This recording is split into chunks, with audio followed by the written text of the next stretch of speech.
আসসালামু আলাইকুম বন্ধুরা, আমি আজকে আসছি আমার ধানের ক্ষেতে মাজরা পোকার ওষুধ দেওয়ার জন্য।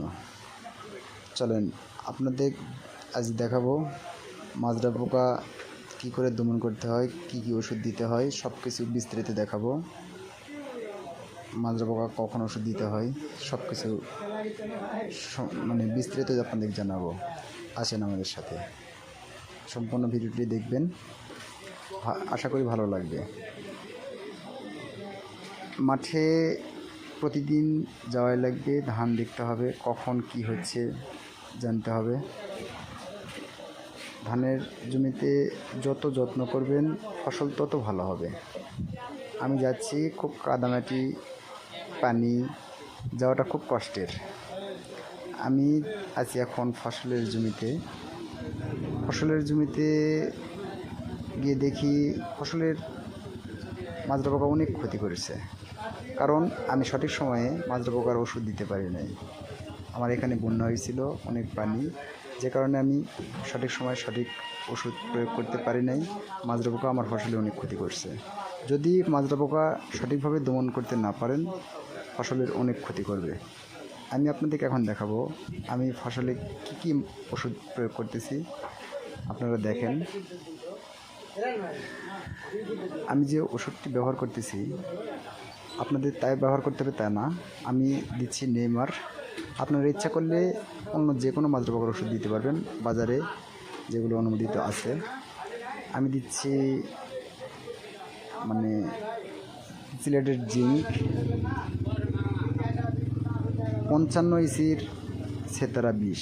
আপনারা চাইলে অন্য যে কোনো কোম্পানির যে কোনো ওষুধ 55 ইসি হলেই হবে।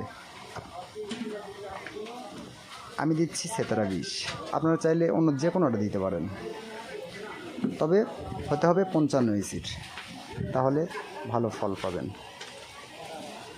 তারপরে আমি দিচ্ছি ধানের উপকারের জন্য অ্যামিস্টার টপ।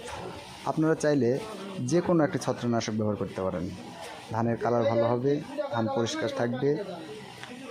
আমি ভোগ ভরাবো, সব কিছু আপনারা দেখবেন, আমি স্প্রে করব, দেখবেন। ধানের জমিতে আপনারা যে সময়গুলোতে মাজরা পোকার ওষুধ প্রয়োগ করবেন সেটা হচ্ছে ধান রোপণের 20 দিন থেকে 25 দিনের মধ্যেই প্রথম ডোজ ওষুধ কমপ্লিট করতে হবে। তারপরে তার 15 দিন পর, তারপরেরটা কায়স্থর আসার পর অবশ্যই মাজরা পোকার ওষুধ দিবেন, না হলে মরা শীষ বের হবে, যেটা ধানের ফলনের দিকে অনেকটাই প্রভাব ফেলবে।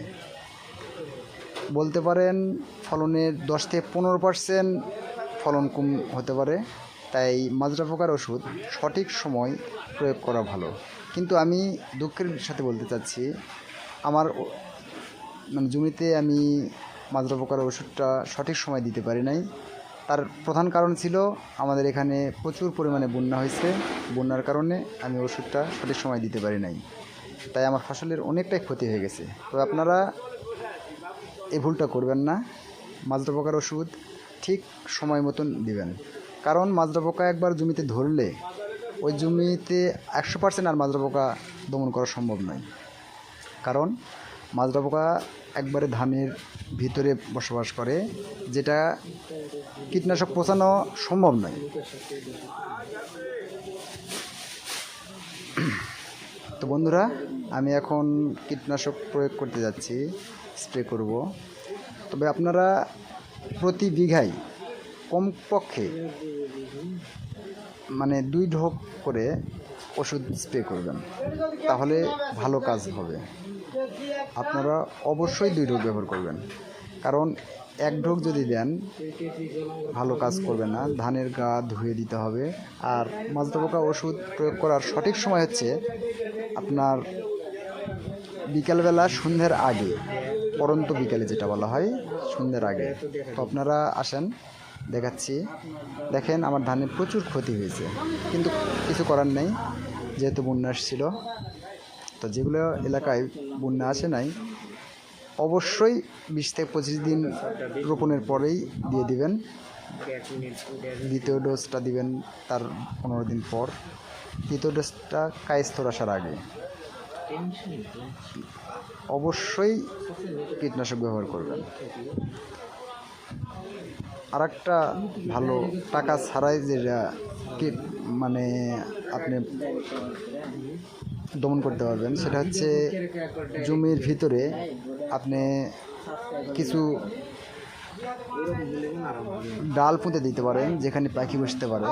এই পদ্ধতিতেও মাজরা পোকা দমন করা সম্ভব। তো আপনারা যদি কীটনাশক ব্যবহার করেন অবশ্যই